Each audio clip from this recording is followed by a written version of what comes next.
Hello everyone, मैं विजय लक्ष्मी एक बार फिर से अपने यूट्यूब चैनल एकलव्य एकेडमी पर आप सभी का स्वागत करती हूँ। आज मैं लेके आई हूँ कुछ मुहावरे और शुद्धावली एक ही वीडियो में।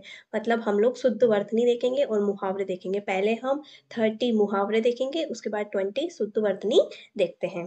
ठीक है, तो स्टार्ट करते हैं हम बिना समय निकाले। हमारा फर्स्ट क्वेश्चन है, अरुण ने परीक्षा में उत्तीर्ण होने के लिए बहुत परिश्रम किया। अरुण ने परीक्षा में उत्तीर्ण होने के लिए बहुत परिश्रम किया। तो रेखांकित वाक्यांश के लिए सही मुहावरा है, मतलब बहुत परिश्रम किया, इसके लिए हमें मुहावरा बताना है। तो ऑप्शन है हमारे पास, एड़ी चोटी का जोर लगाना, लुटिया डुबाना, लुटिया डूबना, लोहे के चने चबाना, जान पर खेलना। तो बहुत परिश्रम किया, इसके लिए राइट मुहावरा होगा एड़ी चोटी का जोर लगाना। ठीक है, इसके बाद नेक्स्ट, लुटिया डुबोना। लुटिया डुबाने का मतलब होता है काम बिगड़ जाना। लोहे के चने चबाना का मतलब होता है कठिन काम को भी कर लेना। और जान पर खेलना का मतलब है साहसिक कार्य करना। तो इसके बाद नेक्स्ट, आसमान पर चढ़ाना। आसमान पर चढ़ाना एक मुहावरा है, इसके लिए हमें इसका अर्थ बताना है कि आसमान पर चढ़ाना इस मुहावरे का क्या मतलब है। तो हमारे पास ऑप्शन है, अत्यधिक अभिमान करना, कठिन काम के लिए प्रेरित करना, बहुत शोर करना, अत्यधिक प्रशंसा करना। तो आसमान पर चढ़ाना मतलब कोई और चढ़ा रहा है तो उसके लिए अभिमान तो वो खुद कर नहीं सकता। कठिन काम के लिए प्रेरित करना, बहुत शोर करना या अत्यधिक प्रशंसा करना। तो इसका राइट आंसर होगा अत्यधिक प्रशंसा करना, मतलब इतनी प्रशंसा करना कि उसको आसमान पर चढ़ा देना। नेक्स्ट क्वेश्चन है हमारा, आंख की किरकिरी होना। तो इसके लिए ऑप्शन है, अप्रिय लगना, धोखा देना, कष्टदायक होना, बहुत प्रिय होना। आंख की किरकिरी होना, तो इसका मतलब बहुत प्रिय होना तो हो नहीं सकता, क्योंकि आंखों का तारा होना इसका मतलब होता है बहुत प्रिय होना। आंख की किरकिरी होना मतलब अप्रिय होना। प्रिय होना आंख का तारा होना, और आंख की किरकिरी होना मतलब अप्रिय होना, अप्रिय लगना या अप्रिय होना। नेक्स्ट, पढ़ाई में मेहनत कर मैं ब्लैंक हो सकता हूँ। मुहावरे में रिक्त स्थान की पूर्ति करनी है कि पढ़ाई में मेहनत करके मैं क्या हो सकता हूँ। अंधों में काना राजा हो सकता हूँ, एक पंथ दो काज हो सकता है, अपना हाथ जगन्नाथ हो सकता है, या पैरों पर खड़ा हो सकता है। क्या हो सकता है वो? तो इसका राइट आंसर आपको पता चल गया होगा। इसका राइट आंसर होगा पैरों पर खड़ा होना। मतलब पढ़ाई में मेहनत करके वो क्या हो सकता है, पैरों पर खड़ा हो सकता है। अंधों में काना राजा, इसका मतलब तो क्या होता है कि मूर्खों के अंदर थोड़ा बहुत जानने वाला कोई एक व्यक्ति।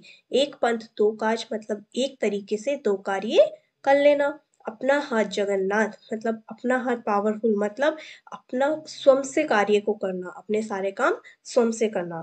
नेक्स्ट है, राघव तो जुआरियों के पास केवल खड़ा हुआ था, पुलिस उसे भी पकड़कर ले गई। राघव तो क्या कर रहा था, सिर्फ जुआरी थे, उन लोगों के पास खड़ा था, लेकिन पुलिस ने क्या किया, उसे भी उठाकर उसे भी पकड़कर ले गई। तो इसके लिए सही मुहावरा होगा, अंधों में काना राजा, आटे के साथ घुन का पिसना, अपने पैर पर कुल्हाड़ी मारना, पैरों पर खड़ा होना। तो मतलब ले जाना जुआरियों को था, लेकिन उसके साथ राघव को ले गई, मतलब आटे के साथ गुण का पिसना। इसका राइट आंसर होगा आटे के साथ गुण का पिस जाना। अपने पैर पर कुल्हाड़ी मारने का मतलब तो क्या होता है, मतलब खुद का नुकसान खुद कर देना। और पैरों पर खड़ा होना, इसका मतलब है नौकरी लगना।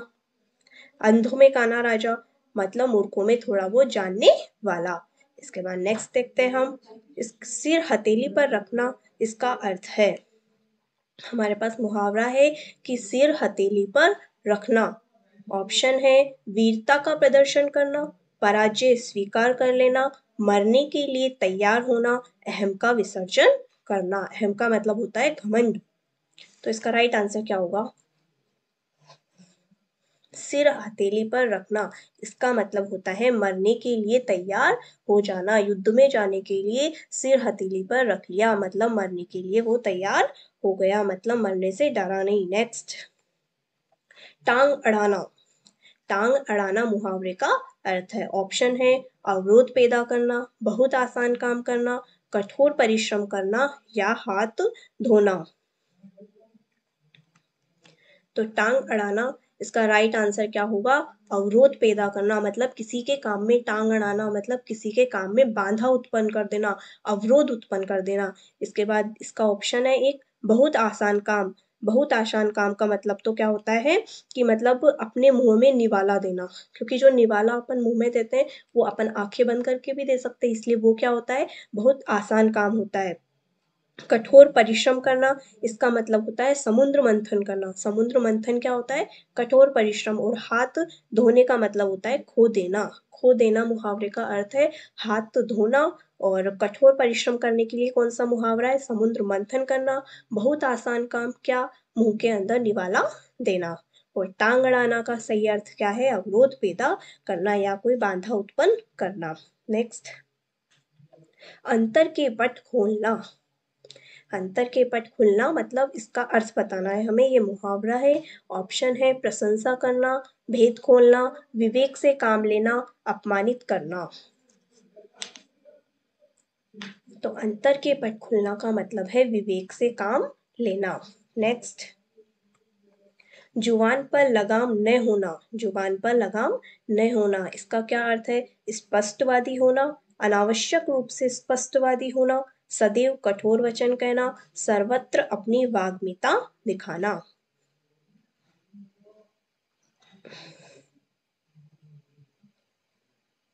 तो जुबान पर लगाम होना, इसका मतलब है अनावश्यक रूप से स्पष्टवादी होना, मतलब जहां आवश्यकता नहीं है वहां भी एक्सप्लेन करना, वहां भी अपने आप को जस्टिफाई करना, अपनी बातों को स्पष्ट कहना। नेक्स्ट, मुंह का निवाला। मुंह का निवाला, इसका अर्थ है स्वादिष्ट एवं प्रियंकर। ये पहले बता चुकी हूं मैं। मुंह का निवाला मतलब स्वादिष्ट एवं प्रियकर होना, अत्यंत प्रिय होना, बहुत आसान काम, बहुत कठिन काम।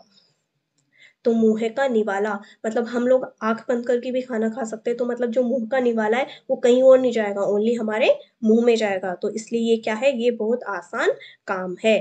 नेक्स्ट, रामू मात्र 8वीं पास है फिर भी उसकी सरकारी नौकरी लग गई, इसी को कहते हैं, क्या कहते हैं?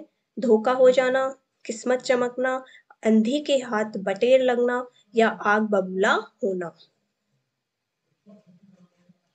तो इसका राइट आंसर है अंधे के हाथ बटेर लग जाना, मतलब 8वीं पास है फिर भी उसकी नौकरी लग गई, अंधे के हाथ बटेर लग गया। आग बबूला होना का मतलब तो क्या है? गुस्सा आना, गुस्सा हो जाना। नेक्स्ट, शैतान की आत, मुहावरे का अर्थ बताना है कि शैतान की आत, इस मुहावरे का क्या अर्थ है? ऑप्शन है खुशामदी करना, बहुत बुद्धिमान होना, बहुत लंबी वस्तु होना, टाल मटोल करना। तो शैतान की आत मतलब बहुत बड़ी वस्तु होना, शैतान की आत होना बहुत बड़ी वस्तु होना। नेक्स्ट, अगर मगर करना। अगर मगर करना, इसका क्या अर्थ है? इधर की बात उधर जाकर कह देना, कपट करना, व्यर्थ समय गवा देना, या बहाने बनाना। तो अगर मगर करना, इसका मतलब होता है बहाने बनाना। अगर मगर मतलब बहाने बनाना। नेक्स्ट, छाती पर मूंग दलना। छाती पर मूंग दलना मुहावरे का अर्थ बताना है कठिन काम कर लेना, बात बात पर लड़ना, कर्जा वसूल करना, पास रहकर दुख देना। तो छाती पर मूंग दलना, इसका राइट आंसर होगा पास रहकर दुख देना। नेक्स्ट, तेली का बेल होना, इसका अर्थ है बुरी तरह काम में लगे रहना, काम करने से बहाना करना, मन लगाकर काम नहीं करना, निर्धन होना। तो इसका मतलब है बुरी तरह काम में लगे रहना। कोई ज्यादा मेहनत करता है, कोई ज्यादा काम करता है, सारे दिन काम में लगा रहता है, तो उसे कहते हैं तेली का बेल होना। नेक्स्ट, विवाह के अवसर पर दिन भर मेहमानों के स्वागत में लगे रहने से मेरा रह गया, मुहावरे में रिक्त स्थान की पूर्ति कीजिए। मतलब विवाह के अवसर पर दिन भर मेहमानों का उसने स्वागत किया तो क्या हो गया? अंग अंग ढीला होना, शरीर थक जाना, अपना हाथ जगन्नाथ होना, या पैरों पर खड़ा होना। तो पैरों पर खड़ा होना का तो मतलब है नौकरी लगना, अपना हाथ जगन्नाथ होना मतलब अपना सारा काम स्वयं से करना। लेकिन वो उसको क्या हुआ था? मतलब अंग अंग ढीला हो जाना, मतलब अधिक काम करने से थक जाना, उसे कहते हैं अंग अंग ढीला हो जाना। नेक्स्ट, कान फूकना। कान फूकना मुहावरे का अर्थ बताना है। चौकन्ना करना, चुगली करना, जादू टोना करना कि दीक्षित करना। तो इसका राइट आंसर है क्या? चौकन्ना करना, चुगली करना। तो इसका राइट आंसर है चुगली करना, कानाफूसी करना, कान फूकना। इस सब का मतलब होता है इधर की बात को उधर कह देना, चुगली करना किसी की। नेक्स्ट, चांदी का ऐनक लगाना। ऐनक कौन सा लगाना? ऐनक मीन्स चश्मा। कौन सा चश्मा लगाना? चांदी का चश्मा लगाना। इसका क्या मतलब है? घूस लेकर ही किसी का काम करना, खूब लाभ होना, किसी न किसी प्रकार प्रतिष्ठा को बनाए रखना, बहुत अमीर होना। तो इसका राइट आंसर है चांदी का ऐनक लगाना, मतलब किसी न किसी प्रकार से अपनी प्रतिष्ठा को बनाए रखना। नेक्स्ट, तोते की तरह आंख फेरना। आंख कैसे फेरना? तोते की तरह आंख फेरना। इसका क्या मतलब है? पुराने संबंधों को एकदम भुला देना, किसी रोग से बुरी तरह ग्रस्त होना, दोस्त के साथ विश्वासघात करना, बिना सोचे समझे निर्णय करना। तो इसका राइट आंसर है पुराने संबंधों को एकदम भुला देना। पुराने संबंधों को एकदम भुला देना मतलब तोते की तरह आंख फेर लेना। नेक्स्ट, चांदी का ऐनक लगाना, ये फिर से आ गया। इसका मतलब आप लोगों को पता है कि किसी ना किसी प्रकार प्रतिष्ठा को बनाए रखना। नेक्स्ट है मखमली जूते मारना। जूते मारना, किसी के जूते मारना, और जूते भी कैसे मारना? मखमली मारना। तो मतलब मखमल के जूतों से मारना। ठीक है, तो इसके ऑप्शन है मीठी बातों से लज्जित करना, व्यंग्य करना, धनी व्यक्ति को प्रताड़ित करना, अपमानित करना। तो मतलब है किसी को लज्जित करना, कैसे? मीठी मीठी बातों से उसे लज्जित करना, इसे ही कहते हैं मखमली जूते मारना। नेक्स्ट, गरीब माँ बाप अपना क्या कर बच्चों को पढ़ाते हैं और वे चिंता नहीं करते। किसकी? किसकी चिंता नहीं करते और वो क्या करके बच्चों को पढ़ाते हैं? गला काट के, पेट काट के, खून बहाकर, मन लगाकर। तो इसका राइट आंसर होगा पेट काट कर, मतलब खुद भूखे रहकर अपने बच्चों को पढ़ाते हैं। कैसे? गरीब माँ बाप खुद भूखे रहकर खुद का पेट काट कर अपने बच्चों को पढ़ाते हैं। यहाँ पेट काटने का मतलब है भूखे रहना। नेक्स्ट, रीढ़ टूटना। रीढ़ का मतलब है रीढ़ की हड्डी। रीढ़ टूटना, इसका अर्थ है आधारहीन रहना, निराश हो जाना, कमजोर हो जाना, दुर्दशा ग्रस्त होना। तो रीढ़ टूटना, रीढ़ क्या है? हमारा आधार है, इसके बिना ना हम खड़े हो सकते हैं ना बैठ सकते हैं। तो ये क्या है? आधार है। जब रीढ़ टूट जाएगी तो मतलब आधार ही न रहना। नेक्स्ट क्वेश्चन, चादर के बाहर पैर पसारना। चादर के बाहर पैर पसारना, इसका क्या मतलब है? आराम की नींद सो जाना, बड़ा चढ़ाकर बातें करना, आत्म प्रशंसा करना, या फिर क्षमता से अधिक व्यय करना।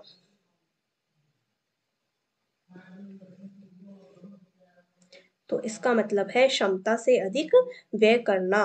मतलब कहते हैं ना जितनी चादर है उतने ही पैर पसारो, मतलब अपनी क्षमता के अनुसार ही व्यय करना चाहिए, खर्च करना चाहिए। नेक्स्ट, नाक पर सुपारी तोड़ना। इसका क्या मतलब है? नाक पर सुपारी तोड़ना, इज्जत उतार देना, घृणा प्रकट करना, बहुत परेशान करना, असंभव कार्य करना। तो नाक पर सुपारी तोड़ना, इसका मतलब होता है बहुत परेशान करना। किसी को अधिक परेशान करने को क्या कहते हैं? नाक पर सुपारी तोड़ना। नेक्स्ट, सच्चे सूरवीर देश की रक्षा में प्राणों की क्या कर देते हैं? बाजी लगा देते हैं, जान लगा देते हैं, ताकत लगा देते हैं, या आहुति लगा देते हैं। तो इसका राइट आंसर होगा बाजी लगा देते हैं। सच्चे शूरवीर देश की रक्षा में अपने प्राणों की क्या लगा देते हैं? बाजी लगा देते हैं। नेक्स्ट, किसी वस्तु का आवश्यकता से कम होना के लिए सही मुहावरा है? अंगुली चाटना, ऊंट के मुंह में जीरा, ओस के चाटे प्यास ने बुझाना, एक अनार सौ बीमार। तो इसका राइट आंसर है ऊंट के मुंह में जीरा, मतलब ऊंट तो इतना बड़ा और उसके मुंह में ओनली थोड़ा सा जीरा, मतलब किसी वस्तु का आवश्यकता से कम होना। एक अनार सौ बीमार, इसका मतलब तो होता है एक ही चीज के लिए अधिक लोगों का संघर्ष। नेक्स्ट, आधा तीतर आधा बटेर। आधा तो क्या है? तीतर है, और आधा बटेर है। इसका क्या अर्थ है? उचित सामंजस्य का अभाव, छोटा बड़ा होना, रंग बिरंगा होना, बेमेल या बेढंगा होना। तो इसका राइट आंसर है बेमेल बेढंगा होना, आधा तीतर और आधा बटेर। बेमेल बेढंगा मतलब एक दूसरे के समान न होना। नेक्स्ट, आसमान पर चढ़ाना मुहावरे का अर्थ है अत्यधिक प्रशंसा करना, अप्रिय लगना, क्रोध करना, मरने के लिए तैयार होना। तो ये पहले भी आ गया, इसका मतलब है अत्यधिक प्रशंसा करना मतलब आसमान पर चढ़ाना। नेक्स्ट, अंतर के पट खोलना मुहावरे का अर्थ है, तो इसका राइट आंसर है विवेक से काम लेना। नेक्स्ट, तो ये हुए हमारे 30 मुहावरे। अब स्टार्ट करते हैं हम लोग हमारी शुद्ध वर्तनी। तो ये स्टार्ट होती है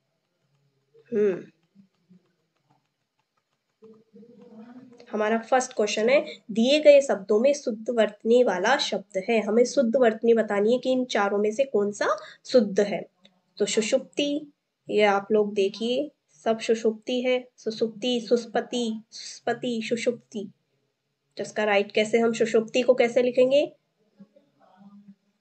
तो एक पहले वाला होगा दंतीय सकार, दूसरा होगा मूर्धन्य शकार, दोनों में लगेगी ऊ की मात्रा कैसी, छोटी, उसके बाद पै होगा आधा और तय के अंदर होगी छोटी ई की मात्रा। मतलब सुषुप्ति के अंदर मात्राएं तीनों कौन सी है, छोटी है, पहले दंतीय सकार है, उसके बाद मूर्धन्य शकार है। क्या है ये, सुषुप्ति। इसके बाद नेक्स्ट, दिए गए शब्दों में फिर से शुद्ध देखना है, तो सच्चिदानंद, सच्चिदानंद, सच्चिदानंद, सचितानंद। तो ये शब्द बना है सत चित धन आनंद, सत चित धन आनंद। तो स तय, तय कैसा है, हलंत होता है, और चित च क्या है, प्रथम वर्ण है। अगर तय या द के बाद प्रथम वर्ण आ जाए तो तय या द भी क्या हो जाते हैं, प्रथम वर्ण। किसके, बाद वाले के। तो सत चित, तो च है तो तय भी क्या हो जाएगा, च हो जाएगा। तो च वो भी कैसा, आधा, क्योंकि तय क्या था, आधा था। तो स च आधा, तो ऊपर वाला और नीचे वाला हट गया, बीच के दोनों बचे। तो चित्त के अंदर च में कौन सी मात्रा होती है, छोटी मात्रा होती है, सत चित्त आनंद। ठीक है, तो इसमें थर्ड वाला राइट होगा, सच्चिदानंद। दोनों, ये पहला च छोटा, दूसरा च पूरा, तो ये बनेगा सच्चिदानंद। नेक्स्ट, रोगी से उत्कट जीजी विषा थी। तो जीजी विषा को हम कैसे लिखते हैं, देखिए दोनों में बड़ी है फिर छोटी है, कि पहले छोटी फिर बड़ी, तीनों छोटी, कि छोटी बड़ी छोटी फिर श अलग। तो श तो कौन सा आता है, मूर्धन्य ही आता है, लेकिन इसके अंदर पहले छोटी आती है, फिर बड़ी आती है, फिर छोटी आती है, फिर आ की मात्रा आती है। तो इसमें राइट आंसर होगा सेकंड वाला, जीजी विषा। ठीक है, मतलब जो क्वेश्चन है इसके अंदर से ये वाले श की जगह मूर्धन्य श आ जाएगा, तालव्य शकार की जगह मूर्धन्य शकार करना है। बाकी पूरा सेम, पहले छोटी ई, फिर बड़ी ई, फिर छोटी ई, फिर आ। ठीक है, नेक्स्ट क्वेश्चन, उज्जवल, मैं तुम्हारे उज्जवल भविष्य की कामना करता हूं। तो उज्जवल कैसे लिखेंगे, तो सबसे पहले हमें पता होना चाहिए उज्जवल कैसे बनता है। तो उज्जवल बनता है उत धन ज्वल, उत धन ज्वल। तो तय के बाद क्या आ रहा है, जय आ रहा है। अगर प्रथम वर्ण आता तो तय को भी प्रथम वर्ण कर देते बाद के जैसा, और अगर थर्ड वर्ण तीसरा या चौथा आता है तो उसे भी क्या कर देते हैं, हम तीसरा कर देते हैं। तो उत धन ज्वल, तो तय को क्या कर देंगे, तीसरा, जय छ जय, तो ये भी हो जाएगा जय। तो तय तो कैसा होता है, हलंत, तो ये भी क्या होगा, हलंत होगा। और ज्वल हम कैसे लिखते हैं, ज्वल में पहला वाला जय होता है वो भी आधा होता है, और तय के अंदर जो जय किया वो भी आधा है, तो दोनों जय क्या होंगे, आधे आधे होंगे। तो इसमें राइट आंसर होगा हमारा सेकंड वाला, उज्जवल। ये बना है उत्धन ज्वल से, उज्जवल, इसमें जसत्व संधि हुई है, व्यंजन संधि। नेक्स्ट, जहां आत्मीयता हो वहां विचार विनिमय में औपचारिकता नहीं होती।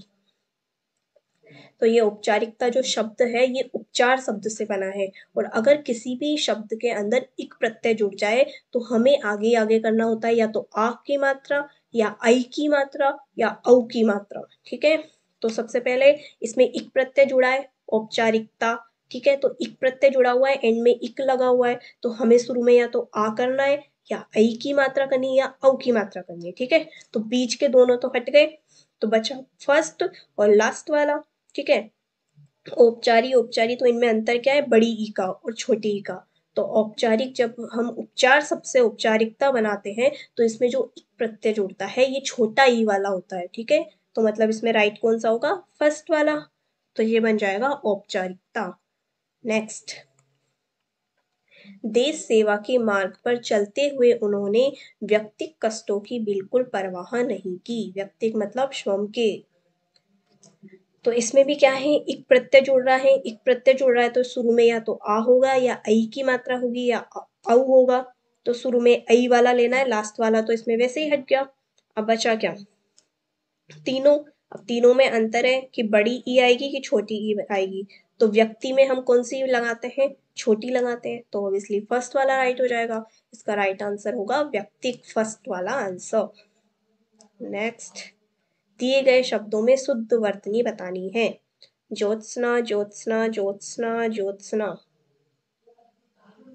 तो ये शब्द बना है ज्योति से। तो हम ज्योति कैसे लिखते हैं, मतलब शुरू में जो है आधा होता है जब हम ज्योति लिखते हैं। तो मतलब फर्स्ट हट गया, थर्ड वाला हट गया, लास्ट पे हट गया, बचा तो ये दूसरा।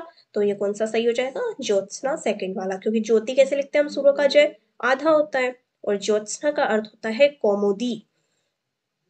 नेक्स्ट, भारतीय समाज का पुनरुत्थान शिक्षा के विकास से है संभव। शिक्षा के विकास से ही संभव है। तो पुनरुत्थान को हम कैसे लिखते हैं, तो सबसे पहले इसके टुकड़े करेंगे। पुनर्धन उत्थान, क्या बनेगा ये, पुनर्धन उत्थान। तो पुनु तो हो नहीं सकता, पुनर और फिर उत्थान, तो परिवर्तन होगा वो र और उ में होगा। ठीक है, तो फर्स्ट वाला हट गया हमारा क्योंकि उसमें उ आ गया। ठीक है, बाकी बचे नीचे के तीनों। तो पुनर्धन उत्थान, जब पुनर, तो इसमें पुनर में र जो होता है वो आधा होता है। ठीक है, तो आधे र के अंदर आगे का उत्थान का उ अगर र में मिल जाएगा तो ये क्या बनेगा, पुनरुत्थान। पुनरोत्थान तो तब बनता जब पुनर का र पूरा होता। पूरा होता मतलब उसमें ए होता, तो ए और बाद के उत्थान वाले का उ मिलकर वो क्या बन जाता, ओ गुण संधि हो जाती। लेकिन पुनर के अंदर र आधा है इसलिए उसमें बाद वाले का उ मिल जाता है, तो ये बन जाता है पुनरुत्थान। तो इसमें राइट आंसर है सेकंड वाला। ठीक है, नेक्स्ट, युधिष्ठिर से सबसे बड़े पांडव थे। अच्छा, तो युधिष्ठिर को हमें सही लिखना है। युधिष्ठिर का मतलब होता है युद्ध में स्थिर रहने वाला। तो युद्ध में स्थिर कौन सा समास, तत्पुरुष समास, युद्ध में स्थिर। तो इसमें ऑप्शन है युधिष्ठिर, युधिष्ठिर, युधिष्ठिर, युधिष्ठिर। तो इसका राइट आंसर होगा सेकंड वाला, युधिष्ठिर। राइट आंसर कौन सा होगा इसमें, सेकंड वाला। ठीक है, युधिष्ठिर। नेक्स्ट, कृष्ण भक्ति काव्य में ऐसा बहुत कुछ है जो नित्य और निमित्तिक सांप्रदायिक कामों से संबंधित है। तो निमित्तिक को कैसे लिखते हैं, अब देखो इसमें फिर से वापस क्या आ गया, इक प्रत्यय आ गया। ठीक है, तो इक प्रत्यय जुड़ गया तो शुरू में या तो आ की मात्रा या ऐ की मात्रा या औ की मात्रा होगी। तो फर्स्ट वाले में ई की मात्रा है, ई की मात्रा होती नहीं है जब लास्ट में इक प्रत्यय जुड़ा हो, तो फर्स्ट वाला हट गया। लास्ट वाले में भी इक प्रत्यय है तो ई की मात्रा है तो आएगा नहीं ये भी। थर्ड वाले में ए की मात्रा है लेकिन मैंने क्या बोला, ऐ की मात्रा होनी चाहिए, मतलब डबल। ऐ की मात्रा हो, औ की मात्रा हो या आ हो, तो ही क्या होगा वहां इक प्रत्यय। तो इसमें राइट आंसर सेकंड वाला होगा। नेक्स्ट, पति पत्नी के जोड़े को दंपति कहते हैं। तो हम दंपति कैसे लिखते हैं,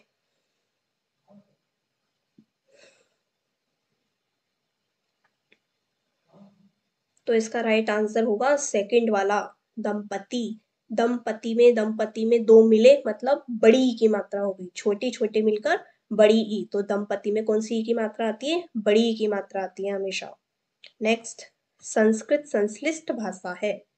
तो इसका क्या मतलब है, संश्लिष्ट में कौन सा वाला सही है, सेकंड वाला सही होने से रहा, संश्लिष्ट, संश्लिष्ट। तो ये समधन श्लिष्ट से बना है, समधन श्लिष्ट। तो इसका राइट आंसर कौन सा होगा, फर्स्ट वाला, संश्लिष्ट कैसे लिखते हैं, समधन श्लिष्ट, संश्लिष्ट। श और टय, क्योंकि टय के साथ हमेशा मूर्धन्य शकार ही आता है। कौन सी, स्तुत्व संधि, किसमें, व्यंजन संधि में हमने स्तुत्व संधि पढ़ी थी कि तय, अगर तय तय हो या फिर दंतीय सकार हो उसके बाद में या तो तय आ जाए या फिर मूर्धन्य शकार आ जाए, तो जो दंतीय सकार है उसको भी मूर्धन्य में बदल देते हैं और अगर तय वर्ग है तो उसको भी तय में बदल देते हैं।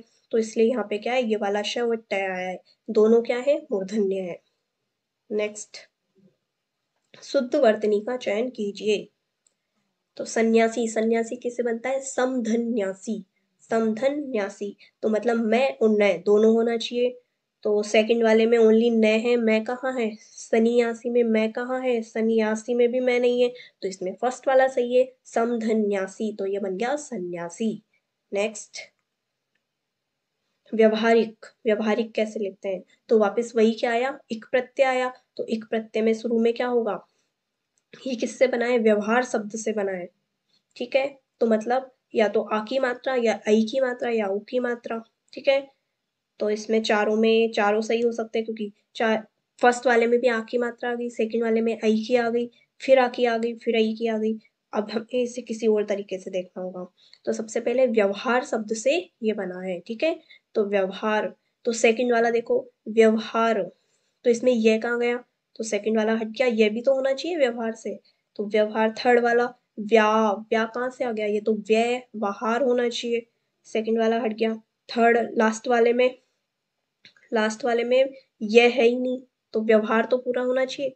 तो फर्स्ट वाला है व्यवहार, जब एक प्रत्यय जुड़ा तो वह तो आधा था, इसलिए उसका कुछ बड़ा नहीं हो सकता, तो यह के अंदर जो ए था उसका आ कर दिया गया, तो ये बना व्यवहारिक। कौन सा वाला सही है, तो फर्स्ट वाला इसका राइट आंसर होगा। नेक्स्ट, अतिशोक्ति मात्र, तो अतिशोक्ति को कैसे लिखेंगे, तो अति धन शोक्ति शब्द से बना है ये। तो इसके अंदर सबसे पहले शय युक्ति नहीं होगा, होगा तो उक्ति ही, उक्ति को ओ कर दिया, मतलब गुण संधि कर दी, ठीक है। तो नीचे तीनों में ओ है, तो तीनों में से देखते हैं अब। और शोक्ति के अंदर छोटी की मात्रा आती है, ठीक है। तो थर्ड वाला हट गया, फर्स्ट वाला हट गया, बचा कौन सा, दूसरा और लास्ट वाला। तो इसमें बड़ी ईम नहीं होती, बड़ी ई इसमें नहीं होती, मतलब अति के अंदर छोटी ई की मात्रा होती है। अति हम छोटी की, अति आवश्यक, इस तरह से हम क्या लिखते हैं, छोटी ई की मात्रा। तो लास्ट वाला इसका राइट आंसर हुआ अतिशोक्ति। मतलब क्वेश्चन वाले में जो अतिशोक्ति लिखा है उसमें श क्या करना है, अपन को पूरा करना है, अति धन शोक्ति। नेक्स्ट, साहित्य और समाज का अन्यान्यश्रित संबंध है। अन्यान्यश्रित मतलब एक दूसरे पर आश्रित होना, तो इसको कैसे लिखेंगे हम, अन्योन्याश्रित, तो इसका राइट आंसर है सेकंड वाला, अन्य उन्य आश्रित। तो ये बन गया, ऊ था वो ए के साथ मिलके ओ गुण हो गया, तो ये बन गया अन्यो, और ये में ए था, आश्रित था, ए और आ मिलकर दीर्घ संधि होकर आ बन गया, तो ये हो गया अन्योन्याश्रित। सेकंड वाला इसका राइट आंसर है। नेक्स्ट, रहस्य, रोमांच और वैचित्र्य का समन्वय देवकी नंदन खत्री के उपन्यासों का विशिष्ट है। तो इसका राइट आंसर देखना है हमें, वैशिष्ट्य वैशिष्ट्य वैशिष्ट्य। तो मैंने बताया था आपको टै के साथ हमेशा मूर्धन्य शकार दिखाई देता है, तो टै के साथ यहाँ पे श है, तालव्य सेकंड वाले में तालव्य श है, तो ये होगा नहीं, ठीक है। तो बचा पहला, तीसरा और चौथा। तो वैशिष्ट्य, तो श है, तो श के साथ भी क्या होगा, मूर्धन्य ही होगा। तो तय आ रहा है थर्ड वाले में, तो तय भी नहीं होगा, क्योंकि तय तो क्या है, दंतीय है। तो मतलब दोनों साथ में मूर्धन्य होने चाहिए, श मूर्धन्य तो टै भी मूर्धन्य, तो या तो पहला होगा या लास्ट वाला होगा, ठीक है। तो मतलब इसके अंदर टै कैसा होता है, पूरा होता है, इसलिए वैशिष्ट्य फर्स्ट वाला इसका राइट आंसर है। श और टै दोनों मूर्धन्य, ठीक है, वैशिष्ट्य। नेक्स्ट, शुद्ध वर्तनी का चयन करना है वापस, स्थाई कैसे लिखते हैं, तो इसका राइट आंसर है सेकंड वाला, स्थाई, मतलब यह के अंदर बड़ी ई की मात्रा, तो इस राइट कौन सा होगा इसमें, स्थाई। नेक्स्ट, शुद्ध वर्तनी का चयन कीजिए, श्रृंगार श्रृंगार सिंगार सिगार। तो सबसे पहले श्रय, श्रय कैसे बनता है, हमने देखा था दो व्यंजनों के मिलने से बनते हैं, कौन कौन से, क्षत्रज्ञ और श्रय। तो श्रय बनता है तालव्य शकार और र से, ठीक है। तो ये बन गया श्रय। अब श्रय की लगती है, ठीक है, छोटा वाला री लगता है, तो या तो फर्स्ट सही या सेकंड सही, नीचे के दोनों तो गलत होंगे इसमें, ठीक है, क्योंकि इसमें श्रय होता है, श और र से मिलकर बना हुआ श्रय। तो फर्स्ट वाला इसमें गलत हो गया, क्योंकि श्रृंगार नहीं होता, वो क्या होता है, श्रृंगार होता है, तो इसमें राइट आंसर होगा सेकंड वाला।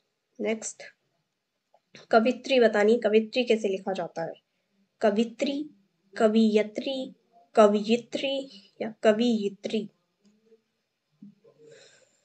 तो देखो कवि शब्द था, ठीक है, उसमें इत्री प्रत्यय जोड़ा तो कवि में जो ई था वो क्या बन गया, य। कौन सी संधि, यण संधि हो गई उसमें। तो इसका राइट आंसर होगा थर्ड वाला, कवयित्री।